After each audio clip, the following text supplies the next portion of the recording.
Hello and welcome back to my channel गरीब developer. मैं हूं दीपक केसरी और आज हम बात करेंगे ओपन क्लोज प्रिंसिपल, जो कि सॉलिड डिजाइन प्रिंसिपल का पार्ट है।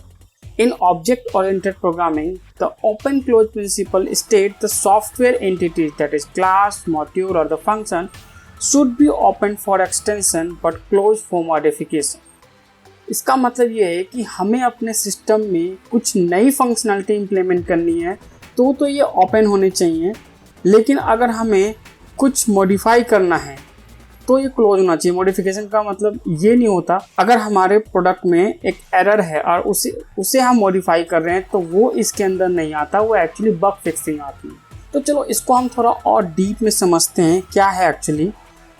बेसिकली ये दो ही पार्ट्स हैं जो कि इस OCP प्रिंसिपल को इम्प्लीमेंट करने में हेल्प करते हैं, जो कि एक इंटरफेस है और हमारा एक जो क्लास जो कि क्लोज होता है फॉर मॉडिफिकेशन। इसको कैसे इम्प्लीमेंट करेंगे? सपोज हमारा एक सिस्टम है जिसमें हमें एरिया कैलकुलेट करना है, ठीक है। तो हम क्या करेंगे? एरिया कैलकुलेट करने के लिए सपोज मुझे एक सर्कल का एरिया कैलकुलेट करना है, तो मैं एक सर्कल क्लास बनाऊंगा और उसे एक्सटेंड करूंगा आई शेप से, लेकिन मैं कैलकुलेट एरिया वाले क्लास को, ये वाले क्लास को, मैं इस कैलकुलेट एरिया वाले क्लास को बिल्कुल भी टच नहीं करूंगा।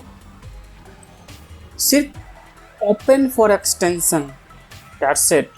अगर मुझे फ्यूचर में मान लो कि मेरा ये कोड प्रोडक्शन पे डिप्लॉय हो गया है और मुझे एक नई एरिया कैलकुलेट करनी है, जैसे मुझे कोई दूसरा शेप मिला कि अब मुझे रेक्टेंगल का एरिया कैलकुलेट करना है, तो सिंपली क्या करूंगा, मैं आई शेप को एक्सटेंड करूंगा और अपने उस न्यूली क्रिएटेड रेक्टेंगल शेप को इंजेक्ट करूंगा अपने इस कैलकुलेटेड एरिया क्लास के अंदर। अब बाद में अगर कुछ 6-7 महीने बाद प्रोडक्शन पे डिप्लॉय होने के बाद अगर एक और मॉडिफिकेशन आता है कि मुझे भैया नहीं, अब मुझे ट्रायंगल का भी एरिया कैलकुलेट करना है, तो भी मुझे क्या करना होगा, सिर्फ इस आई शेप इंटरफेस को इम्प्लीमेंट करना होगा अपने नए क्लास ट्रायंगल में। पीपीटी के थ्रू समझा दिया है, लेकिन अब हम कोड पे चलते हैं एक्चुअली हम इसको कर कैसे सकते हैं।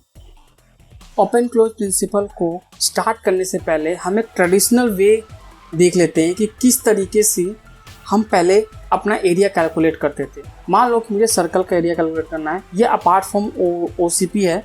हम सिर्फ पहले कैसे करते थे उसे हम बता रहे हैं कि मान लो कि मुझे सर्कल का एरिया कैलकुलेट करना है, तो मैंने क्या किया, एक क्लास बनाया शेप नाम का और इसमें मैंने एक एरिया नाम का मेथड बना दिया और मैंने यहाँ पर जब एक टाइप है, ये this is the shape type, अगर वो सर्कल है तो मैं सर्कल के लॉजिक इम्प्लीमेंट करूँगा। और मैंने यहाँ पे जस्ट एक ये डमी क्लास है, जस्ट इसको इम्प्लीमेंट करने के लिए मैंने प्रोग्राम अपने मेन फंक्शन के अंदर इसको एग्जीक्यूट कर रखा है। तो आपको सिर्फ यहाँ कॉन्सेप्ट का कंसंट्रेट करना है। इस लाइन पे मैंने शेप का ऑब्जेक्ट बनाया और मैंने टाइप दे दिया सर्कल, और मैंने इस अपने शेप डॉट एरिया कॉल कर लिया। मैं जब ऑब्जेक्ट के टाइम पे ही डिफाइन हो जाएगा कि इसका शेप क्या बनने वाला है। तो अगर ये प्रोडक्शन पे मान लो ये डिप्लॉयड है, मुझे अब क्या करना है, बाद में हमारे मैनेजर ने या फिर हमारे जो क्लाइंट है उसने कहा कि मुझे अब इस प्रोजेक्ट के अंदर अब मुझे रेक्टेंगल का एरिया भी कैलकुलेट करना है। तो हमें क्या करना होगा, हमें इस कोड में जाके मॉडिफाई करना होगा, क्योंकि एक्सटेंड का तो कोई मेथड है ही नहीं। हम क्या करेंगे, सिंपली क्या करेंगे, एल्स इफ रेक्टेंगल देन, तो हम रेक्टेंगल की लॉजिक को इम्प्लीमेंट करेंगे। कैसे? अब वो देखो, रेक्टेंगल के पास दो पैरामीटर्स होते हैं, लेंथ एंड ब्रेड्थ। तो हमें यूजर से हमें दो इनपुट ले लेने होंगे, जो कि हम कहेंगे लेंथ और दूसरा होगा breadth. Okay, and then area, आपको पता ही है रेक्टेंगल का एरिया हम लोग कैसे कैलकुलेट करते हैं, area is equal to length into breadth. ये आपका रेक्टेंगल का एरिया कैलकुलेट करके दे देगा।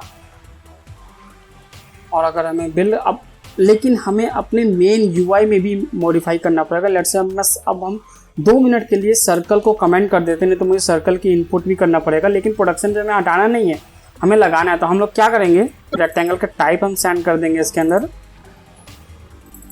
और मैं 2 मिनट के लिए इसे कमेंट करता हूँ। or just run it. Okay, he is asking for the length. Let me give it the length 4 and give me the breadth 5, and we have 4 into 5 is equal to 20. Congratulations, we have calculated the rectangle area. And suppose if we have to calculate the shape of circle, then just uncomment this and say run it again. Okay, we have calculated the area of circle. So, but this is the wrong implementation, guys. We are here to learn the open close principle. So just now move to the open close principle.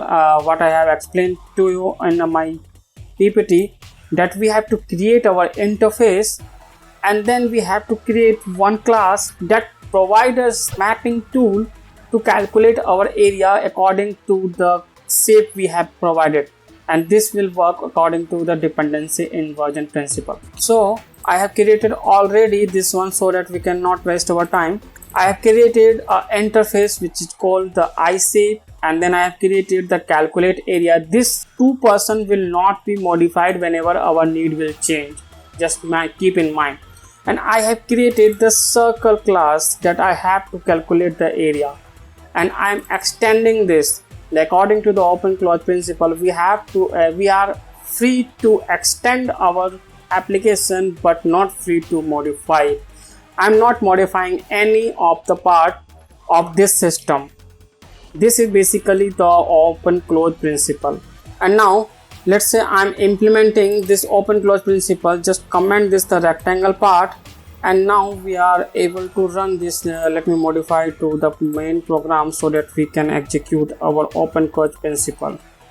Okay guys, let's run it.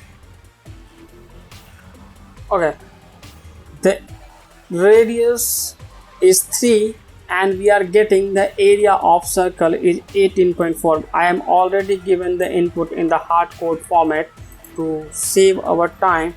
Now suppose after our code has been gone to the production, there is a requirement for that we have to create the area that is the rectangle one, and now we are able to find the rectangle area. Let's say just we have to extend this I shape. सिर्फ हमें आई shape interface को implement करना है, ना कि मैंने इस code को मॉडिफाई नहीं किया। मैंने किया क्या है, सिर्फ यहाँ पे क्या करना होगा, ये कैलकुलेट एरिया का एक ऑब्जेक्ट पहले से बना हुआ है, ये इसको हम बोलते हैं यूआई पार्ट। बेसिकली यूआई पे हमें एक ऑब्जेक्ट तो बनाना ही पड़ेगा। हम सिर्फ सिस्टम में मॉडिफाई नहीं कर सकते, लेकिन हमें अब रेक्टेंगल बनाना है तो कहीं ना कहीं तो रेक्टेंगल का ऑब्जेक्ट क्रिएट करना पड़ेगा, तभी तो वो रेक्टेंगल बनेगा। और हमें ओपन और क्लोज प्रिंसिपल का फ़ायदा ये है कि ये testing purpose and maintenance purpose से भी बहुत एडवांटेज होता है कि हमें दोबारा से टेस्टिंग नहीं करनी। अब मान लो कि मुझे रेक्टेंगल का एरिया कैलकुलेट करना है, तो हम सर्कल वाले पार्ट को तो टच कर ही नहीं रहे, वो तो एज इट इज़ है। लेकिन जब हम एरिया कैलकुलेट कर रहे थे, इसमें क्या कर रहे थे, इफ़ एल्स कंडीशन लगा रहे थे इस वाले पार्ट में, तो एक्चुअली था क्या कि हम पूरे के पूरे इस क्लास को ही मॉडिफाई कर दे रहे थे। तो इसकी मॉडिफाई करने की वजह से हमें यूनिट टेस्टिंग फिर से करनी पड़ जाती है इस पूरे क्लास की, कि कहीं इसके लगाने की वजह से कहीं दूसरा पार्ट तो डिस्टर्ब नहीं हो गया। तो इस चीज़ को ओवरकम करने के लिए ये ओपन क्लोज प्रिंसिपल आया, और open close principle basically single responsibility principle को भी इम्प्लीमेंट करता है। जब सब रेक्टेंगल है तो हम रेक्टेंगल का एरिया कैलकुलेट कर रहे हैं, और यहाँ सर्कल है तो हम सर्कल का एरिया कैलकुलेट कर रहे हैं। और जैसे ही मान लो कि मुझे रेक्टेंगल का एरिया कैलकुलेट करना है, तो मैं सिंपली क्या करूँगा, सिर्फ रेक्टेंगल का एक ऑब्जेक्ट बनाऊँगा जिसमें मैं पास करूँगा लेंथ और उसके ब्रेड्थ, और मैं क्या करूँगा, ये जो कैलकुलेट एरिया है, कैलकुलेट एरिया के अंदर मैंने कोई मॉडिफाई नहीं किया, मैंने डिपेंडेंसी इंजेक्ट किया रेक्टेंगल ऑब्जेक्ट का। इसके मेथड को मैंने कॉल कर दिया जो कि कैलकुलेट एरिया मेथड है। इसके अंदर ये देखो, इस मेथड में मैंने सिर्फ और सिर्फ आई शेप डिपेंडेंसी ही लिया है। ये इसको बोलते हैं लूजली कपल्ड। अगर हम टाइटली कपल कर देंगे तो हमें क्या करना होगा, उसके ऊपर डिपेंड होना पड़ जाता है। तो कोई भी इस इंटरफेस को इम्प्लीमेंट के क्या फ़र्क पड़ता है, इसे तो अपने इस शेप से मतलब है, शेप मिलेगा वो एग्जीक्यूट कर देगा, हमें इस फंक्शन को बिल्कुल भी मॉडिफाई नहीं करना पड़ता है। तो इसलिए ये दोनों मिलकर ओपन क्लोज प्रिंसिपल को इम्प्लीमेंट करते हैं। आई होप ये समझ में आया होगा। मान लो कि अगर फ्यूचर में मुझे रेक्टेंगल तो हमने क्रिएट कर लिया, अब मुझे ट्रायंगल का एरिया भी कैलकुलेट करना है। ट्रायंगल का फॉर्मूला क्या होता है, 1/2 बेस इनटू लेट्स से आपके सामने ये ट्रायंगल का एरिया कैलकुलेट करते हैं, पब्लिक क्लास ट्रायंगल, ठीक है। और इसे करते हैं आईसेट, और हमने इसे इम्प्लीमेंट कर दिया इसके मेथड को, ठीक है, एरिया को। अब ट्रायंगल में हमारे पास क्या होता है, हमारे पास होता है बेस लेंथ, ठीक है, और हाइट होती है, ठीक है। अब इसके कंस्ट्रक्टर बना लेते हैं जिसमें कि हमें कंसोल से इनपुट ना लेना पड़े, हम यहीं पे डायरेक्टली हार्ड कोड दे देंगे। लेकिन एक्चुअल प्रोग्रामिंग में ऐसा नहीं होता, हमें हार्ड कोड नहीं देना होता, हमें इनपुट लेना होता है, right. Now we have to implement the logic for the area calculation. Remember guys, we are not touching the rectangle part, we are not touching the circle part, just extending the behavior of this application.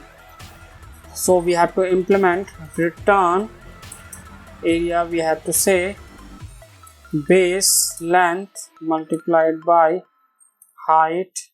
Now if you want to get the area of a triangle, just you have to create the object of triangle without disturbing any other element.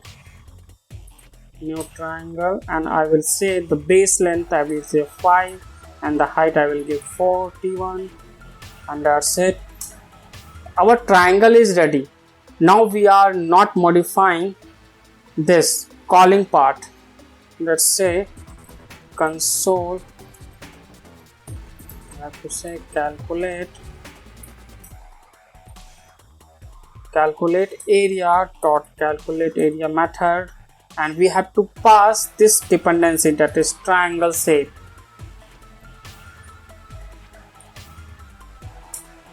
This is the triangle shape, and you will see your output on the console of a triangle area. Let me run it.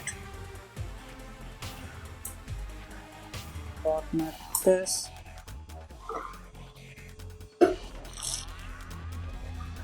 You have the area of circle, this area of rectangle, and area of triangle. So without disturbing any of these two elements, we have extended the functionality of the application. This is the main motive of open close principle. I hope you have understand each and everything in this, and thank you guys.